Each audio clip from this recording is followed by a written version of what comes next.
Let's dive into a simple story. Now, on the surface, it might seem like just an old folktale, but trust me, it holds a pretty powerful secret for anyone who feels like their mind is just constantly running a race with no finish line in sight. Does this look familiar? You know that feeling, a mind that just won't switch off. It's like a buzzing beehive of thoughts, pulling you in 100 different directions at once. It is absolutely exhausting, right? Well, the good news is, if you feel this way, you are definitely not alone. So let me introduce you to our main character, Marco.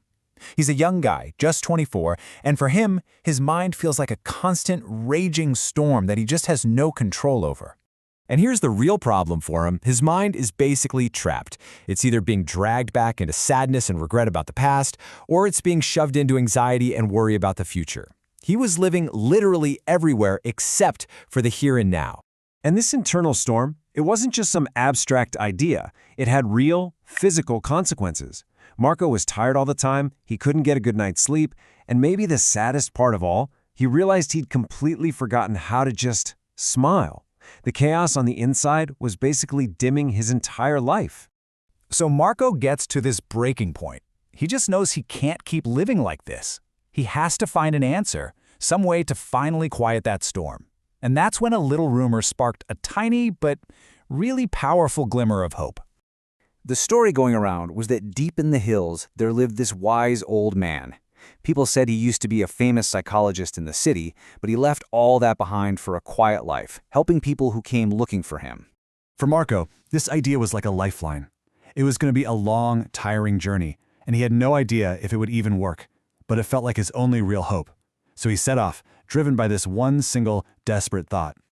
After days and days of travel, Marco finally finds him, this wise man, just sitting peacefully on his porch. Marco pours his heart out, explains the whole problem, and the old man just smiles and gives him a very specific and, well, a very unusual task to complete. And here's where things get really clever.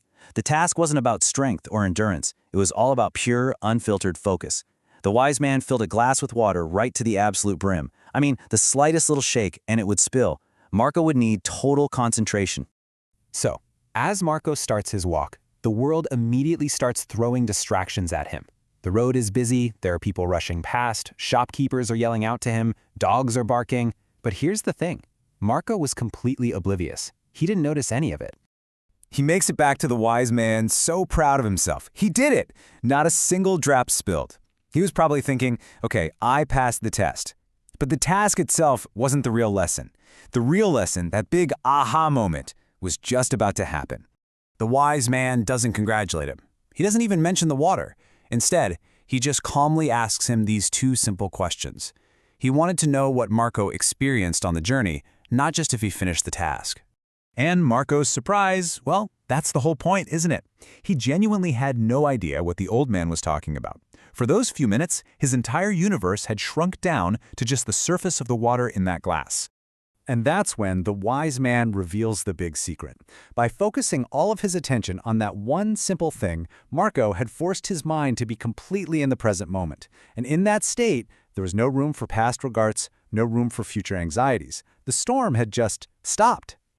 So let's be super clear about what this means. The present moment isn't some kind of mystical, floaty concept. It's simply a state of being totally absorbed in what you are doing, right here, right now. And when you are truly there, all those ghosts of the past and all those worries about the future, they lose their power. For Marco, this simple realization just completely rewired how he understood his own mind. He finally got it. Peace wasn't something you go out and find, it's something you practice. And you can hear that understanding in his own words. He realized the key to calming that storm was to just anchor his mind in the now. The peace he had traveled so far to find was actually right there, inside him, the whole time. I mean, just look at the transformation. It's incredible.